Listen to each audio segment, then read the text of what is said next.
born for this, born to write, born to speak up, born to fight, born to dream in the dead of night. The gifted bipolar writer shining so bright. Never in control, but in control of fate. Learning to navigate through love and hate. Rising above with every twist and turn. Embracing the fire as we watch it burn.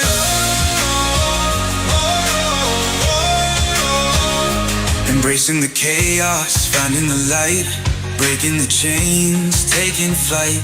Riding the waves with all our might. Writing our story in black and white. Never in control, but in control of fate. Learning to navigate through love and hate.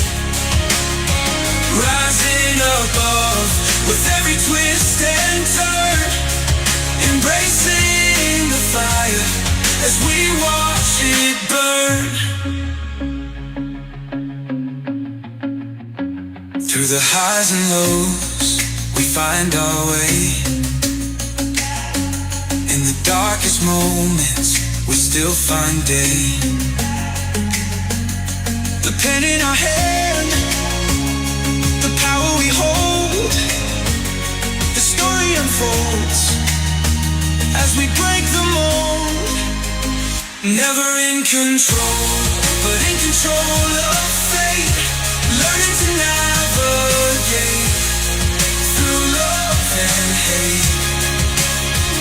Rising above with every twist and turn. Embracing the fire as we watch it burn.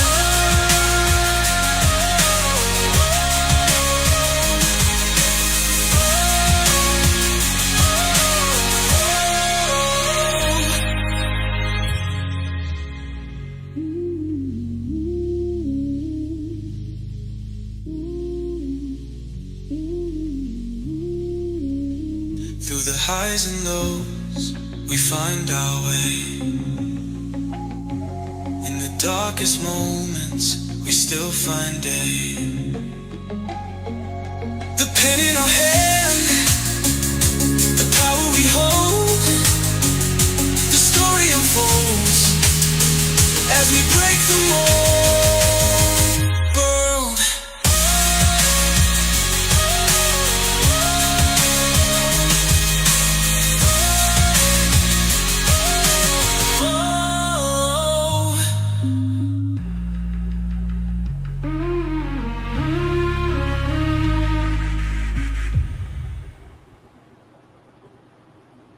Good night and welcome to another episode of N.I.C Never in Control. So I'm looking at that intro video. Now I get tired of looking at it, of course.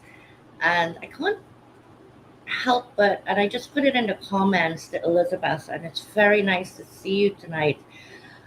That song was actually written by my executive remote producer and big brother, Aaron Gibson. You know, you just nailed it. It used to be Born for This. Excuse me, it's escaping me right now, the artist, and my favorite artist. And he knew that's what I wanted, and he totally ran with it, and he just killed it with this song. So, as you might observe, my hair is a little bit of a mess today. I was going to fix it, and I'm like, nope, not doing it. As is the I in N.I.C. Yeah, the lights are out. I didn't change the batteries either. And you know, the thing about it is, I didn't, as I was thinking it, because I'm just having one of those days. Like, have you ever just had one of those days? I woke up this morning feeling like I was hit by a Mack truck. I'm not really sure why, because I have been getting quite a bit of rest in.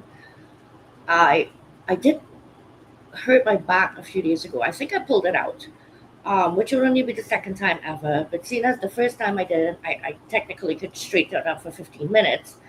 I'm thinking maybe I just pulled a muscle. But, it's been excruciating. And I'm very stubborn. Like my husband Well, put the ice back. Well, lie down and you need to put your legs up. You need to put on the heater. Get here, my head going now. I don't sound like that. But yeah, so I'm stubborn and not been taking care of it. But Big Brother there made me go take some Motrin just now because I do. So I'm sitting on a backlash stool. I do for the show, and in fact, I do to work, which isn't good either. Um, gosh, I really ought to stop being so stubborn. Anyways, it's just so great to see everyone popping in. Leslie, always here for me. And Leslie, here's a joke. Our merch page, Tisha and Ginger, who are handling my gear, reached out to say, "Oh, you got your first order from Leslie Flowers." I was like, I'm not surprised. So I expect a picture, ma'am, in that shirt. The Guiding Brilliant Writers. I'm assuming that you got the published with, because you are published with me twice. Sharon, it's so wonderful to see you. Thank you for being here. And Sharon is Aaron's mom. And Aaron is backstage and will be joining us today. Aaron is actually our youngest writer at 21. I'm very excited to introduce him to you guys. You're going to be very impressed with this young man on so many levels. I know I am. And I'm very, very shortly going to visit him. And I can't wait. I am stoked. Um, Jennifer Penfold, oh my goodness, throwback. Well, I shouldn't say throwback because we do text each other via WhatsApp and we see each other on Facebook, but I don't see you here much on LinkedIn anymore, and it is really wonderful to see you. Wait a minute, because you're not on LinkedIn, you're on YouTube. Well, either way, I'm really happy to see you. Yes, from a professional massage therapist, don't mess with it. Oh, I'm getting older, and it's I joke. That's the thing. I joke. I'm like, I need to start taking osteoporosis. Oh my God, it's the right knee hurting. It's not the one that I broke on the left. This is ridiculous. I hear creaks and cracks and groans. All right. I need you people to drop in the comments. One, have you had those days where you're just like, what the hell is going on? I am in a fog and I can't think. So I gotta see. Yes, I've been in a fog because y'all need to make me feel a little bit better. Okay. All right. So I will make sure I shout everybody else out a little later on. Let's share what is going on with Guiding Brilliant Writers. Way too much. Did I just say that? Yes, I did. Universe, I said it, but I apologize. I don't really mean that. So tons going on with the publishing company. I absolutely could not be happier. And as a result, I've been doing a lot of reflection because to keep moving forward, I am going to have to be doing some hiring.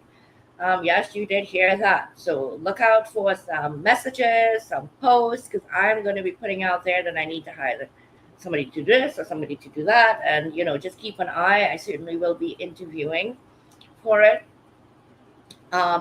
Claudia, it is very nice to meet you. I don't believe we've met before, so thank you for being here. And Melissa, thank you so much for listening at work. As always, I hope you're having a good night there. All right, so I am going to pop up on the screen really quick a couple of things. I want to get through these before we bring the guests up because I want to focus on their stories, what's happening with them. And I want to be able to have time to answer any questions that you guys have. Please throw them in the chat. Aaron back there will work his magic and make sure. So, course is called for Legacy 2025. It's underway. This one is a letter to my family. It's the 3rd annual Legacy Chronicles. I'm stoked to be able to say that this is the 3rd year that this book is coming out. And it's just been tremendous feedback. There are 42 stories between the two books. And while some did write more than once, so they carried over their legacy from year to year, it was a handful. So at least 30 of these people have put in writing their words of wisdom, their life's lessons, that everlasting love that they want their family and future generations to feel that kind of almost virtual warm hug that I like to give everyone is always going to be there in the pages of that book. So I'm going to just quickly share with you what the cover looks like. And if you have any interest, please send me a DM. I'm very responsive. My DMs very, very rarely go unanswered for so much as even 24 hours. All right, so let's take a quick look at this.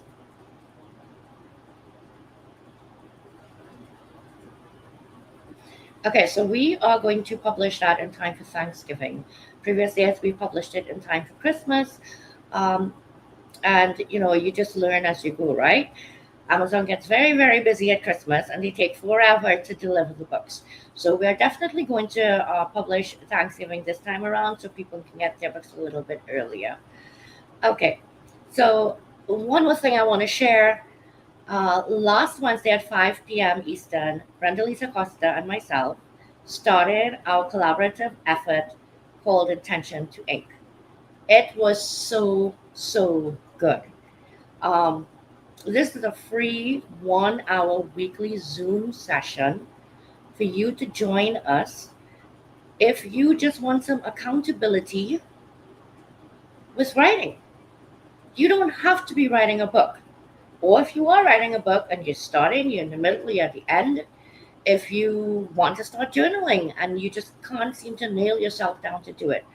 Brenda Lise was actually working on her business plan. So that's what the session is about. We started with a 5 to 7 minute guided breathing exercise that really put us in the mindset to focus in on our writing. And we spend the next 30 to 40 minutes doing that. We did have music going on in the background, on camera, off camera, it doesn't matter. You want to mute yourself, you want to play your own music.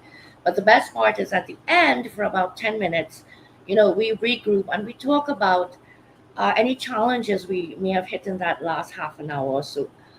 So that when we do come back the following week, perhaps the challenge is not going to be as difficult. So I'm going to share this really quick as well, just so you can keep this pretty graphic in your mind.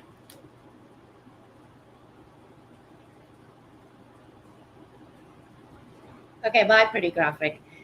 Okay, so I did apologize. I'm a little bit too little tonight. So I'm going to bring our guests up now. And I want to share that one of our guests is not with us. I'm hoping that he makes it.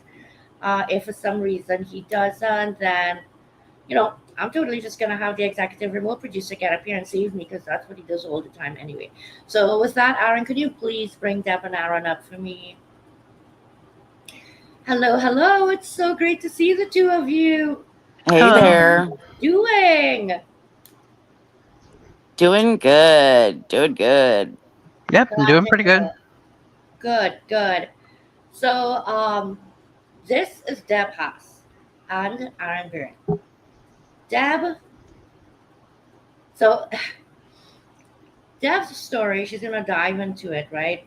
The day she asked Google if her husband would get the life insurance policy.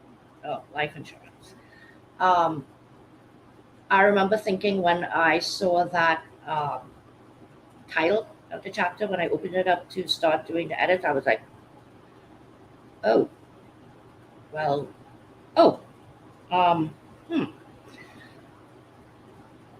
it's a really interesting story. Yes, she shares about her diagnosis and how it has affected her life, but there's so much shared in there to me about the challenges many of us face, just facing life.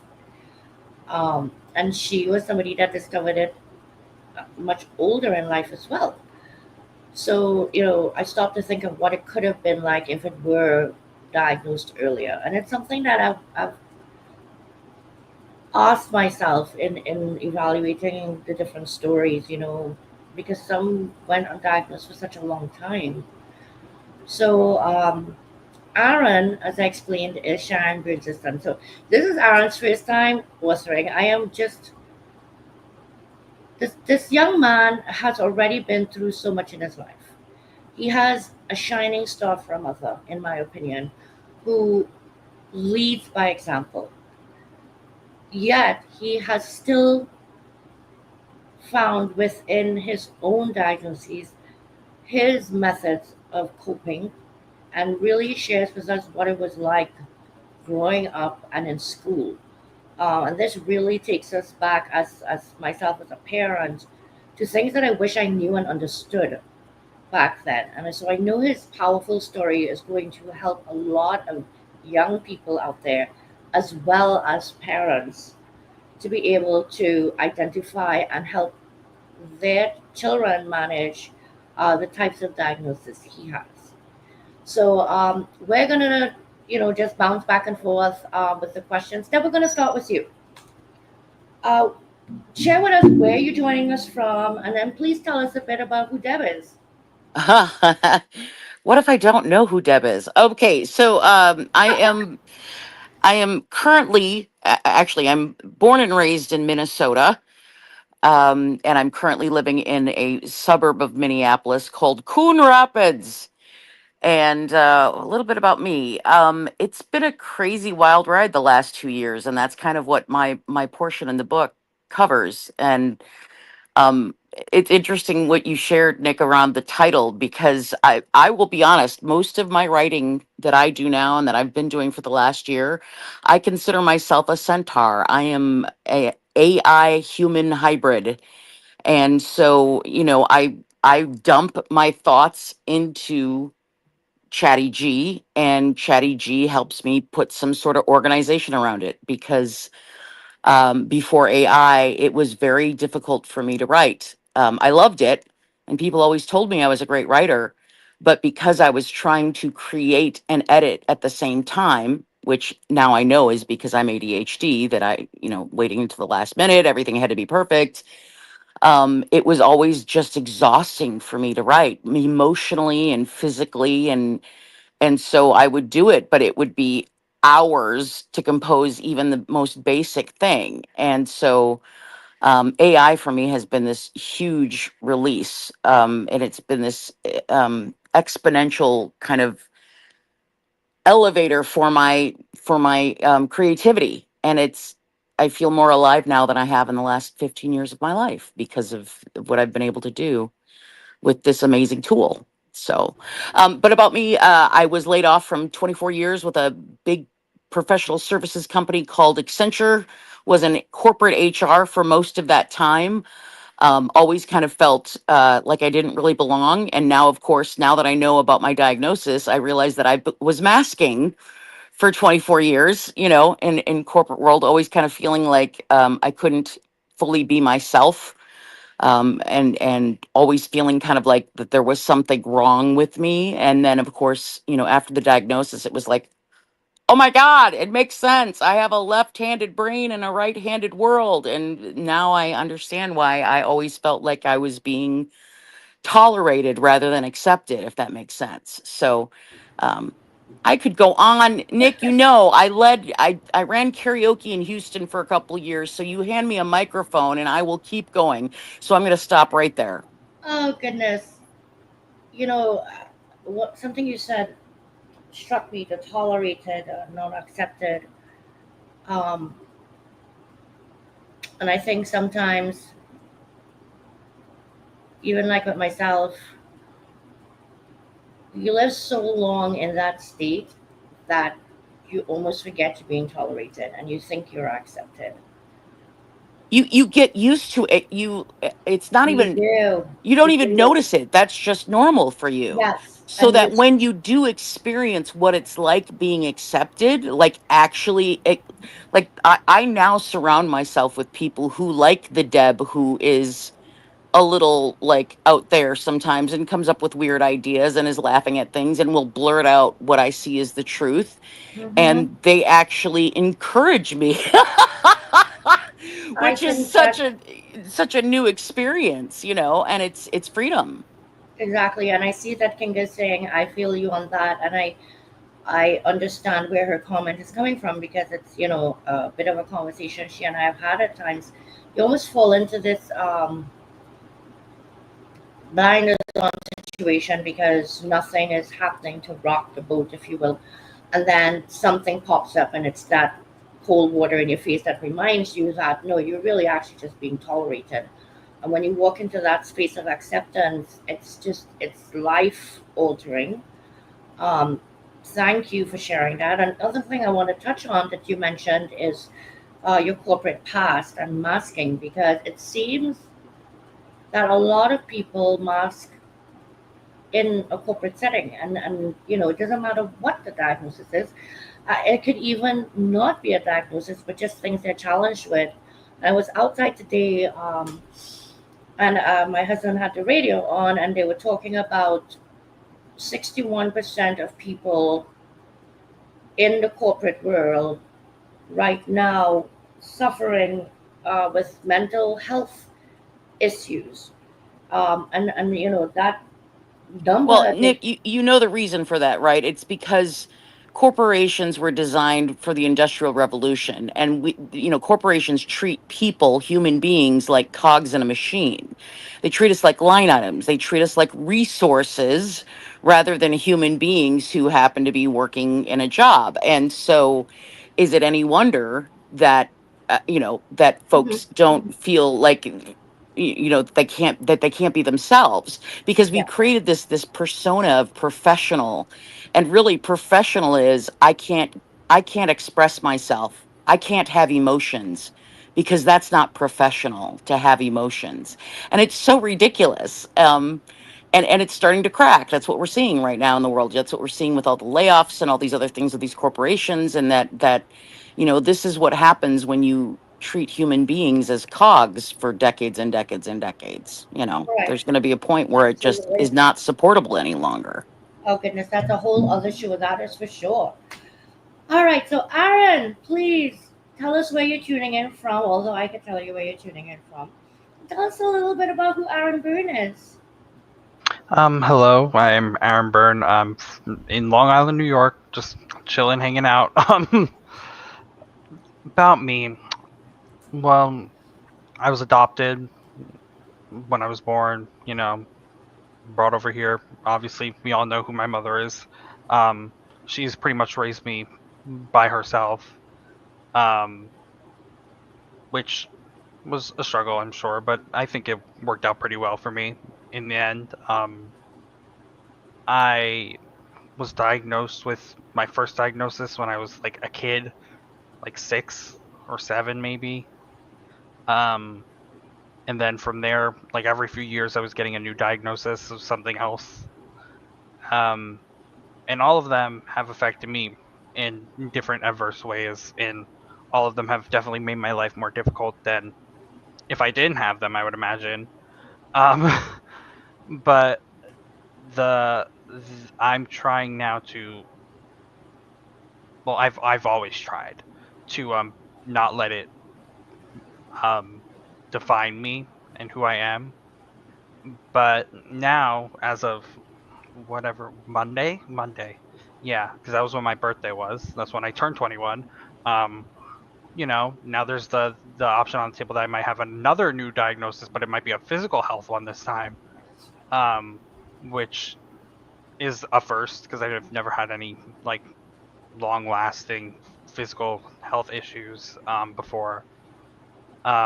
And that I'm trying my best right now to just stay positive about it, because the thing is, like, I know that if I have it, there's not, like, I mean, obviously I'm hoping I don't have anything, because that would be great and wonderful. But if I do, I have to learn to live with it. And if I don't, then what am I going to do with it? And my mom's lived through so many of health issues of her own. um I said this to her. I was like, I'm glad to take one for the both of us instead of you having to take it. um so I'm just trying to work through that right now and process all of that, and that's pretty much where I am right now. Oh my goodness, I'm sorry. What a beautiful thing to say. That you would rather take another one than have another one. And I would not have shared about this last possible diagnosis because that is your business. And it, you shared it, and it unfortunately during Jackie Halwick's Jack's last week, where his mom was a guest, she had to leave early because Aaron was not feeling well, You know, and I I was think, like yeah, crippled over in pain I because I was know. having some serious, like, I've had it before in the past, some like really, really bad stomach pain, and it was pretty much the same as it was last time, but this time, it was my birthday, firstly. Secondly, I've been through this before and it lasted like a week, and I was like, I'm not dealing with this for a whole week again. I'm not gonna be in pain for a whole week again. I'd more rather just go to the hospital, get it like dealt with, so I can at least not be like unable to move without being in pain. Mhm. And That's a great share. yeah, so I was at the hospital on my when my birthday ended. I was in the hospital, um, and then I was in the hospital probably from like 11:30 to like 3:30 ish in the Yep. morning. Up, and it was definitely not. I kept saying to everyone, this is not the ideal way I wanted to spend my 21st birthday in the hospital, but I try my best to keep a positive attitude even in the hospital. I mean, I kept telling everyone, I'm actually not having a bad time at the hospital. It's pretty nice here. Um, and I've never even been to the hospital before, like for myself, obviously. Um, and so it was a new experience for me, which weirdly I was like, this is fine, and I'm having a good time because I'm doing new things. I got my first ever IV. I got my first ever CT scan. I was just like, this is all things considered, this could have been worse, and I I was feeling think better. some of that positivity that you've learned to develop and hold on to over time because of some of your other diagnoses, you know, lends to, and therefore you have that mindset that, okay, I've been through what I've been through, and so now things are going to come my way and I'm going to get through it as well. um, and at your age, that's phenomenal. uh, there are people that are three times your age, and yeah, they're not there. So thankful you spoke up for. I'm so sorry. That was Jackie's own that came up, comment there. And yes, happy belated birthday. We did miss your mom finishing up, and we're just glad. We're just glad you spoke up. Um, I remember getting up at about maybe 1:30 to go to the bathroom. I saw Sharon's text. I texted her back. She let me know where you were, what was going on, and they were running tests. And whatever the outcome is, just know that your mom is not the only person there for you. I'm here for you. Thank you. And you have a whole bunch of other best selling co authors in this book that are not just co authors anymore. They're now your friends. There are now people that care about Aaron and how Aaron's doing, and that Aaron's going to be okay. There's some really great comments out there, and Kinka shared about being proud of you see, that's amazing. You will be able to help people if and when they face struggles. And so there's always a purpose to our lives, and sometimes these challenges help us come closer to understanding what they are at a much faster rate. Um, so I did see Deirdre's comment as well, so we definitely will address that a little later on. All right, so I just want to take a couple of minutes. I want to make sure that I say hello to everyone else. Jackie, I just realized that you were a LinkedIn user. I'm so sorry about that. My goodness gracious. Um, BJ Combs, it's so nice to see you here. I'm not sure if you were here before, but if this is your first time, thank you for joining us. Pepperoni, it's so good to see you. Love seeing all the pictures in Chicago of yourself and Jackie. Not yourself and Jackie, I lied, Jackie, because all I saw from you are pictures of food. Yes, Noni does not like to get on the camera. One of these days, we're going to figure out how we're going to get her on the camera. And Gregory, my friend over in Canada, it's so nice to see you as well. Thank you so much for joining. it means so much to me. Oh, wait, I can't forget my bro Donald Baker. Really? Evening, bro. Nice to see you. How's Sam? So I hope everyone's summer's been going good. Mine's been going pretty good. The bugs just hate me, love me, whatever. They're out to ruin my summer, obviously. Um, but you got to take the out of the good every time, right? And this is really what diagnosis is about. So many things, and this is one of them. Life is going to give you some good, and it's going to give you some bad, and you have to accept it. You have to accept it laying down, but you're only going to be able to get back up if you accept that that is what is happening, right? So I'm going to come back to you, Deb. So you did share a little bit about how your diagnosis affect your life, but let's jump into what your diagnosis is. When you found out, how it made you feel, and how does it affect your like day-to-day life? Oh gosh. Okay, so my official diagnosis is ADHD with executive function deficits. And it literally came about. It was it was pretty funny. I have a friend who was diagnosed years ago, and so she would send me these videos, and I'd laugh, and of course, this is one of those things where you don't know what something is if you don't research it. So I had always thought that ADHD was you were very hyper, right? Because it's Me actually too. in the title. And I was like, well, I obviously it's not me because I can sit on my ass for days on end. I'm not hyper. And so, it never occurred to me that that was, something that even though there were a lot of things that I saw in these videos that I was like, oh gosh, that feels familiar. And so we were on our way to dinner, and I was laughing again. It's another video, and we got out of the car, my husband and I just threw out at him. I was like, "Hey, do you think I might have ADHD?" And deadpan face in typical smidge fashion, he was like, duh. And like that was the first time we'd ever really talked about it. And I remember at the time being like, oh, really?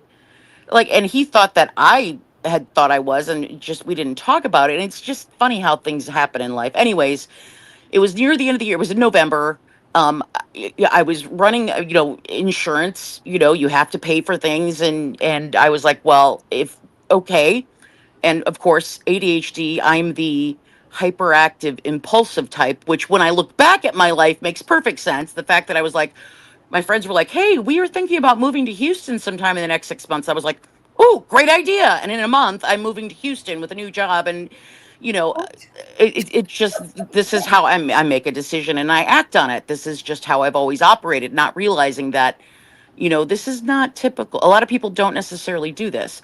So I was like, well, I need to get this done. I need to figure out what is it that I need to do. So I immediately went home that night and messaged my doctor through my chart, which by the way, my doctor is the best doctor I've ever had in my life. If we move out of the country, we will fly back to have 'cause both my husband and now have her as our primary doctor because Wow, she that's is big that time. fantastic. Oh yeah, she's amazing. And so she was like, well, it there's a lot of testing you have to do. There's like 6 hours of testing and all sorts of different testing. And we usually do it over a couple of days because it can be exhausting. I was like, well, no, I need to have this done before the end of the year. This is like mid-November.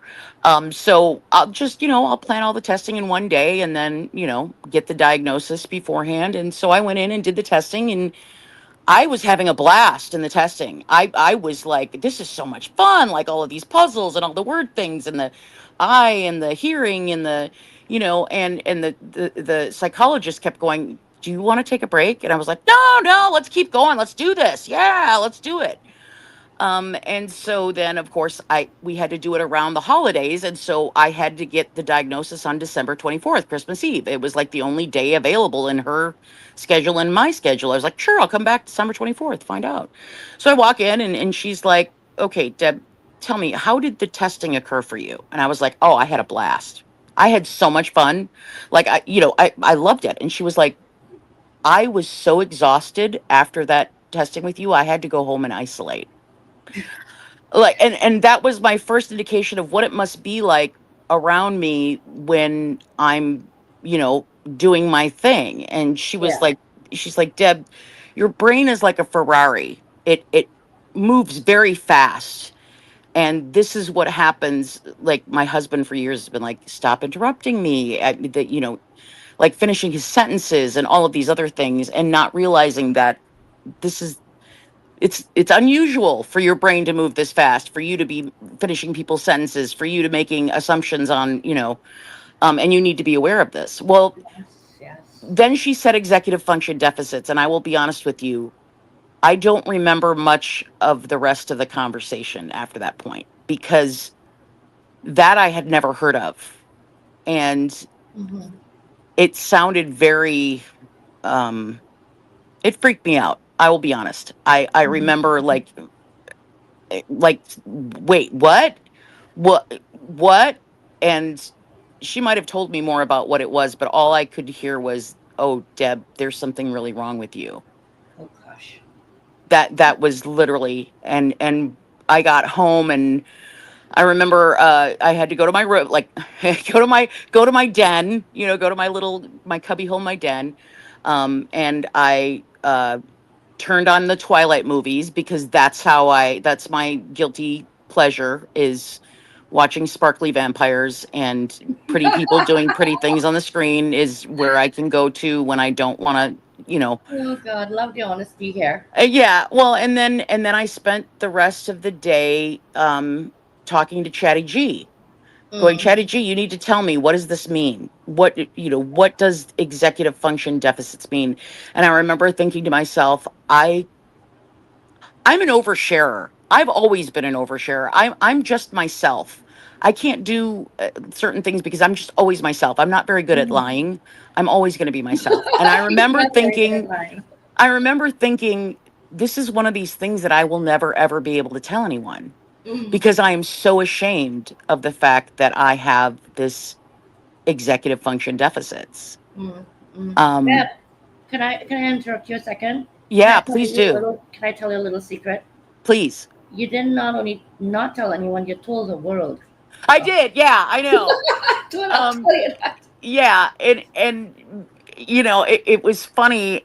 I'm learning that feelings are feelings. You feel them in your body. I didn't know this before. I had to go into partial hospitalization for Mm. depression, anxiety. And I remember the day that they told us in group therapy, by the way, they're called feelings because you feel them in your body. And I was like, what?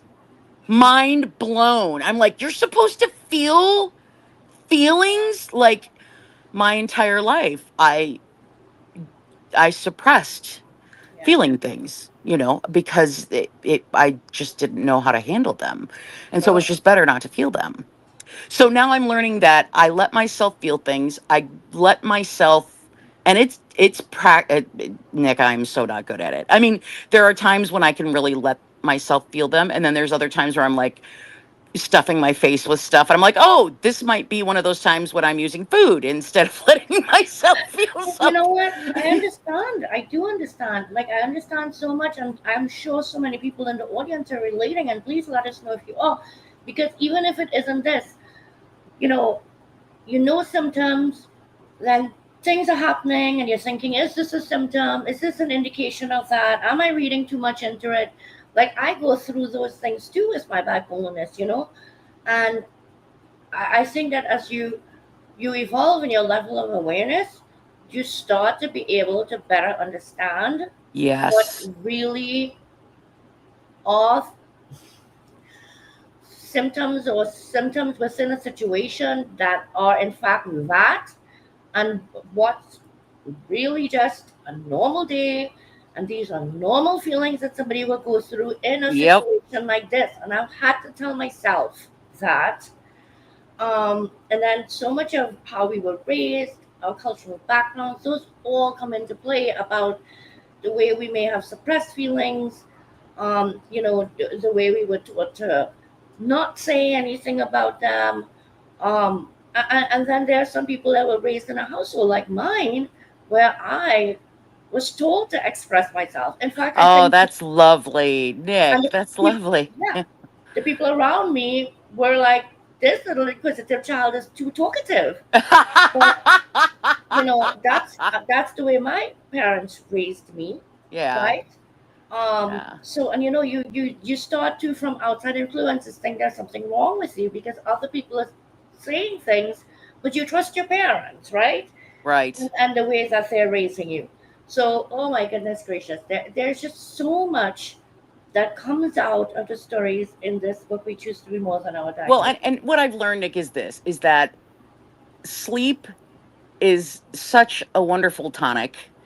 And so even though and I'm getting so much better at like the time that I wallow in some feeling, I don't mean to make it sound like it's like um, it just there's a shorter time now. Mm-hmm. It's evolving Mm-hmm. where I spend less time in that space of like freaking out, and what I usually Good. say to myself is, all right, Deb, just ride it, surf it right now.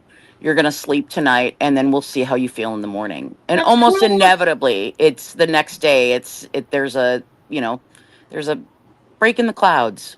That's growth. I love it.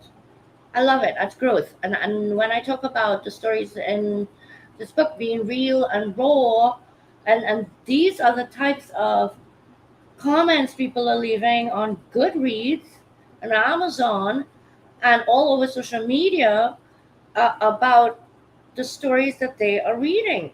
You know, these are not control stories. These are not to show you, oh, well, life could be like a bunch of roses if you just say, okay, I'm bipolar. No, not at all. You know, these stories about the daily struggle, and not just the way they affect the person that has diagnosed, but the way it affects their loved ones, the way it affects them in situations at work, in school, just in life as general. Because, you know, a lot of us, pretty sure most of us, have our quiet time when it's just me, myself, and I. Yeah. Um, and that time could be very scary, very, very scary if you are not in the right mind frame and you are not surrounded by the right people. That's And it's the completely right different. people, Nick. To me, it's the right people as well. Like making Oh, sure that you yes, surround absolutely. yourself, because the one thing that I've learned in my years on this planet is that I cannot spend too terribly much time in my brain or in my mind. It's a very dangerous neighborhood. And so I need to get out of it, because I can convince myself of almost anything left to my own devices. It's only when I actually say to my husband, this is what I'm thinking right now. And he's like, all right, let's talk about this. Fantastic level of self awareness. I really do appreciate everything. So we're gonna come to Aaron shortly, and we're gonna ask Aaron the same thing.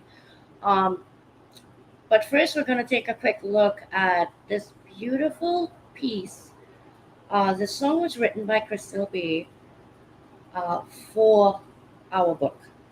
And the videography is by none other than my executive producer, Aaron. Um, and I've learned to sing all of the words in this song. I'm not singing for you tonight, okay? Don't worry about it. But you know, it's just come to mean so much to me on so many levels, and I know many of the writers feel that way, and I know that you and the audience are going to. You're gonna really feel some emotions when you look at and listen to this.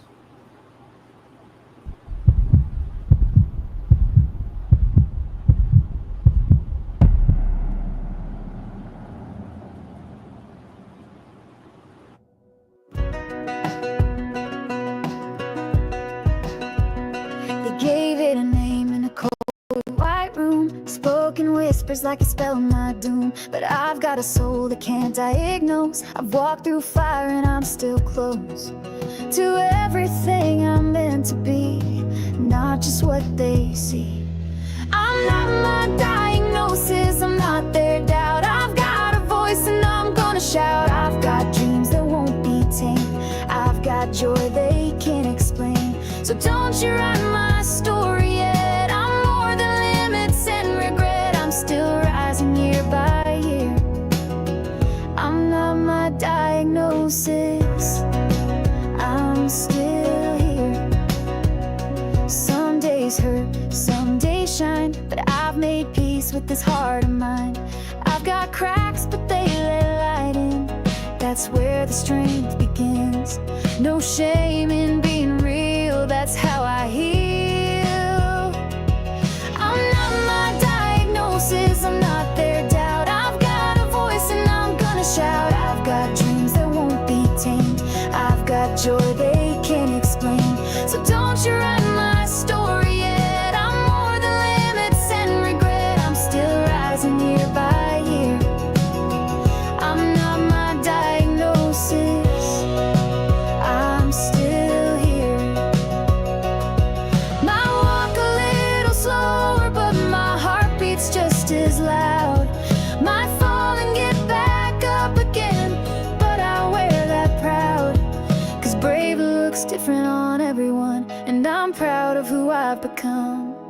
I'm not my diagnosis, I'm more than pain, more than letters next to my name. I've got fire, I've got grace, I've got hope you can't erase. So don't you tell me who I am, I'm writing that with my own hand. I'm still singing loud and clear. I'm not my diagnosis, I'm still here. Yeah, I'm still here. And I'm not my diagnosis.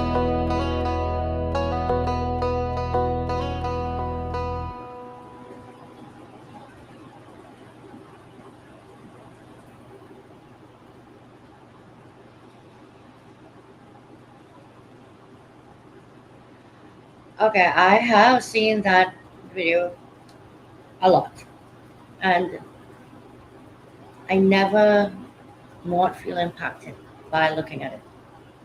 I catch a little something every time out of the corner of my eye. Uh, the level of talent that Aaron has is beyond anything I have seen in anyone in production of. It's not even a video. It's a tangible piece of life. Just truly beautiful. And thank you so much. He knows how much I appreciate him. N.I.C, it is so wonderful to see you in the house. N.I.C Osung is another publisher. He's a wonderful human being. He's always promoting people. And that's what it's all about, right? It's not just promoting, but it's uplifting others. And this type of book does that. It uplifts everyone that reads the book. I want to say welcome to Linda as well. I don't believe I've seen you here before, and I want to say thank you so much for being here.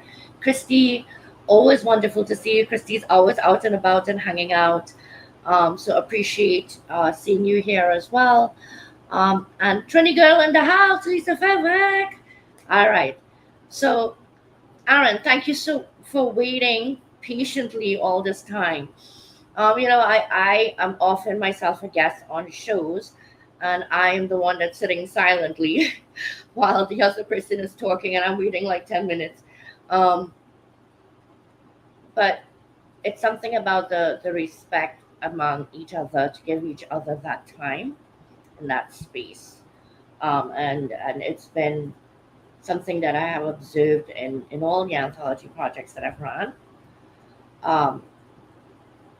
There comes a point, I'm sorry, in the beginning, everybody's talking, blah, blah, blah, blah, this is my story, that is my story. It comes a point where people stop talking over each other. They don't even want to talk about their story anymore. They want to hear yours. I'm sorry. So, Aaron, share with us what your diagnoses are, and talk to us a little bit about how that, affects your life. Okay, so I'm also diagnosed with ADHD. I think generalized anxiety, if I'm remembering correctly, and then major depressive disorder. I was diagnosed with them in that order. Like at 6, and then like 9 and 13, 14-ish. And then obviously hopefully I don't want to have another one, but if I do happen to have another one, it will probably be some sort of like autoimmune, like Crohn's or ulceritis or whatever. If that's going to happen. The way they've affected my life now, they affect my life less so than they did when I was younger, because I mean, I've grown up with all of them pretty much known to me at this point. I've had 2 out of the 3 of them for over 10 years. I've known of 2 of the 3 of them for over 10 years. At this point, so I've had a very long time to cope with all of it, and obviously growing up with it helps a lot, because you're always learning like how to deal with it, as I'm like just learning to live as a person also. I don't have to like readjust the way I know everything, because it's just the way I was. But when I was younger, I had a lot of struggles with being specifically with ADHD. When I was little, there was a lot of hyperactivity issues, because that's mainly where it showed itself when I was younger. And then as I got older, it started becoming more attention. And then now I would say I'm somewhere in the middle of both of them, kind of just battling to figure out which one wants to bother me more on any given day. um, but there was a lot of struggle with school, paying attention in school, sitting still also, because sitting still for however X amount of hours a day in elementary school was not my friend, and I was not very good at it. And so teachers would get annoyed a lot, and there would be a lot of times where be like, I'm Aaron sure. can't sit still. He's not paying attention. He's doing Mhm. this and that. And, eventually that all piled up when I started going to, actually, I was going to say middle school, but it was before that. When I started 4th grade, I stopped going to school pretty much entirely. If I had to guess about how much of the school year I went to that year, or how much I missed, I probably missed like uh, I might have missed more than half of the school year. Really, the only reason I didn't get held back that year is because I still did well in school while I was there. But if it was just based off attendance, I probably would have been held back that year, because I really just did not show up at all.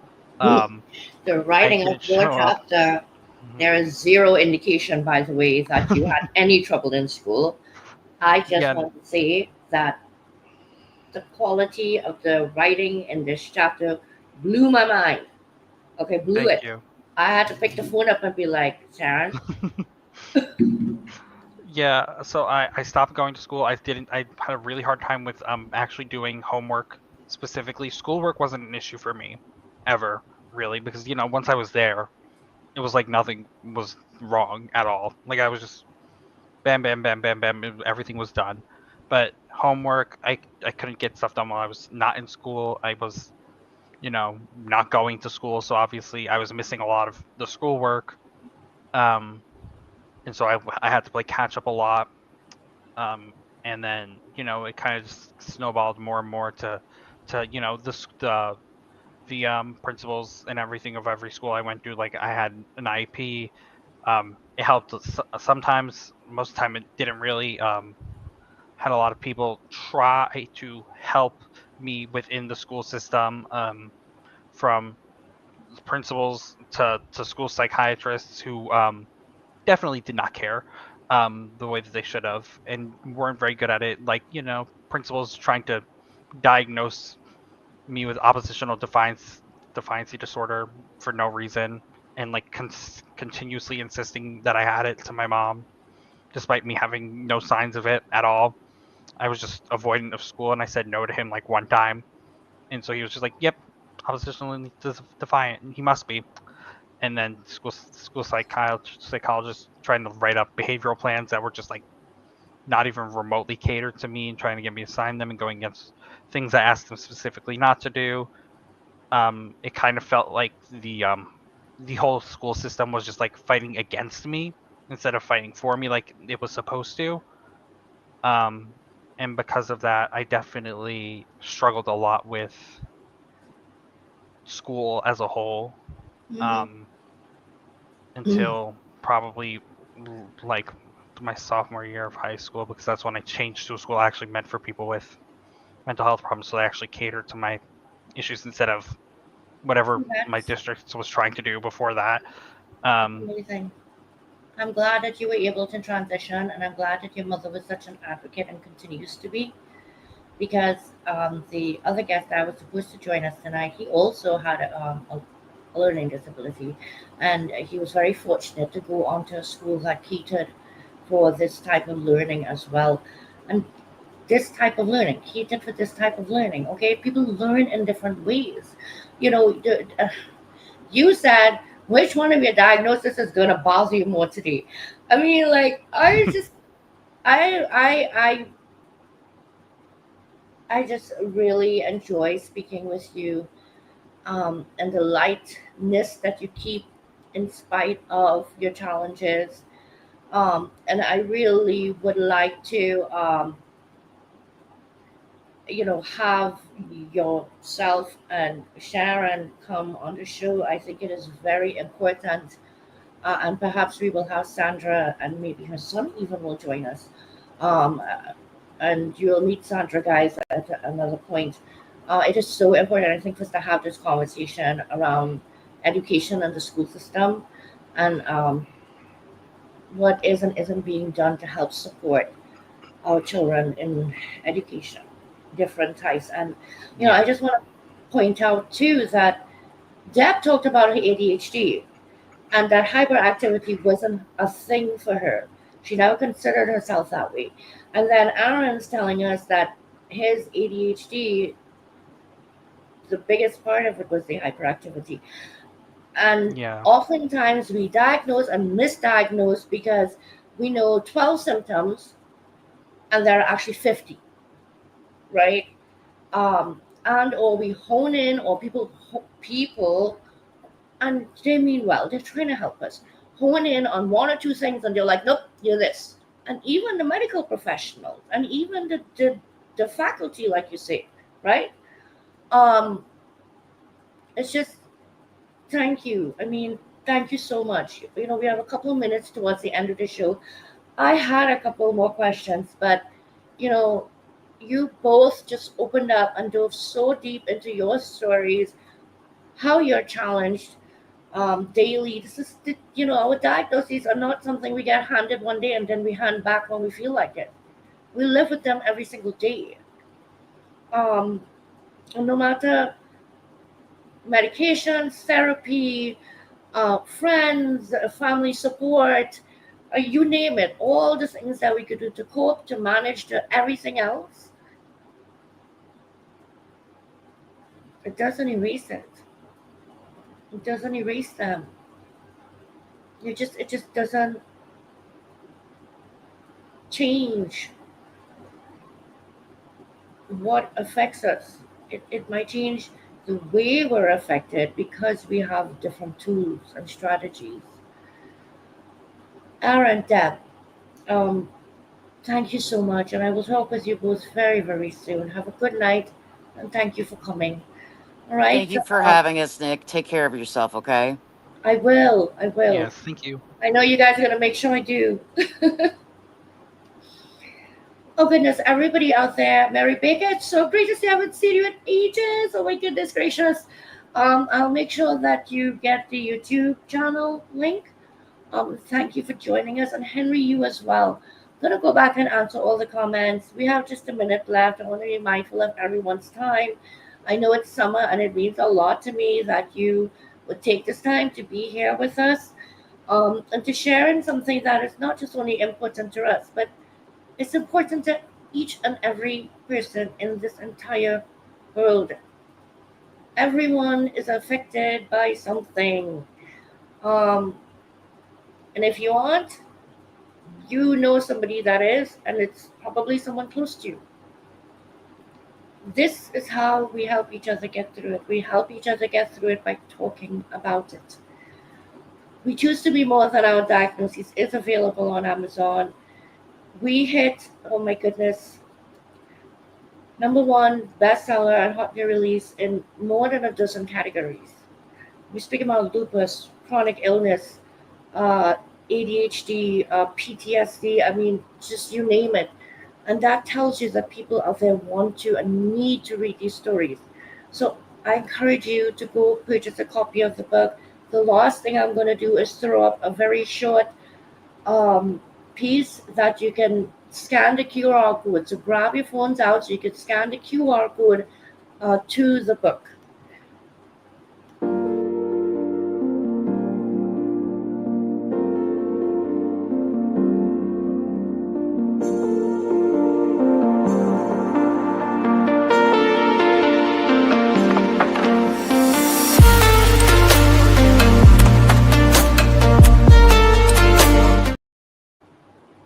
And you did see that right up there. The first 90 days of sales royalties go to the 15 co-authors in the book, not myself.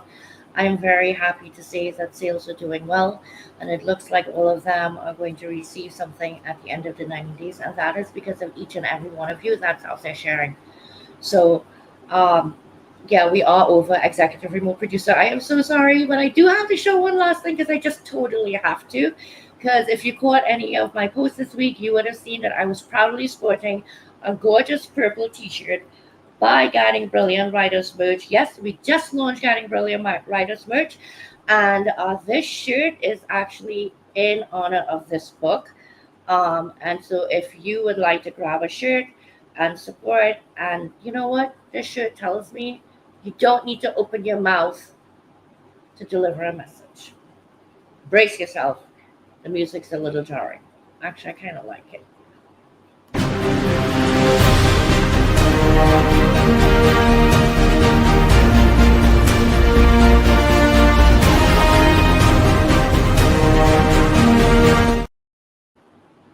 Super epic.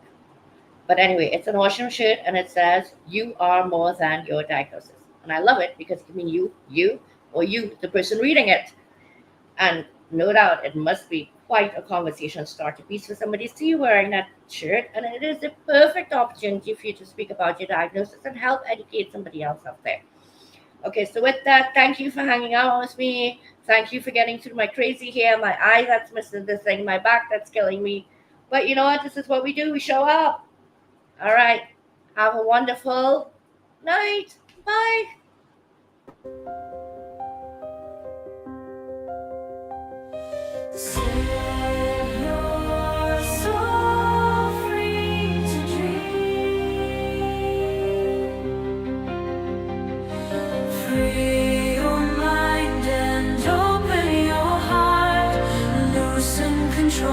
And embrace who you are. Set your soul free to dream. When a new day breaks and you feel you are standing at hell's gate, look back and you will see there is someone waiting for you, he, she, or me. Free your mind and open your heart. Loosen control and embrace who you are. Set your soul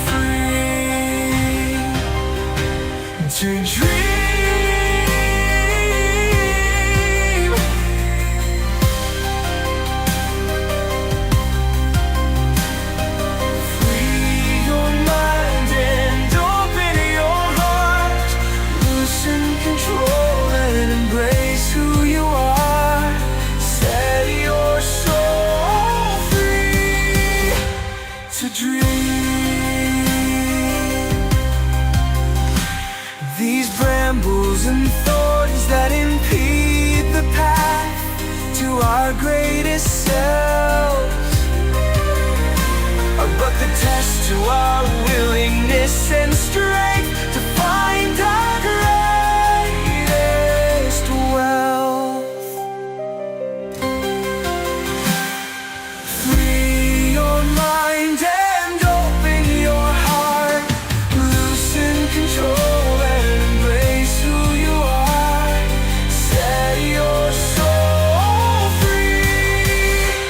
To dream, come dream with me.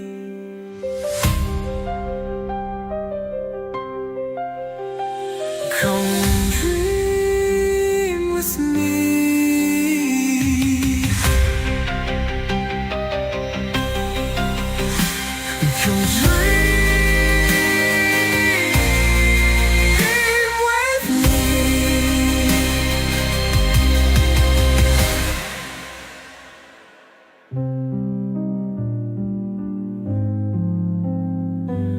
Come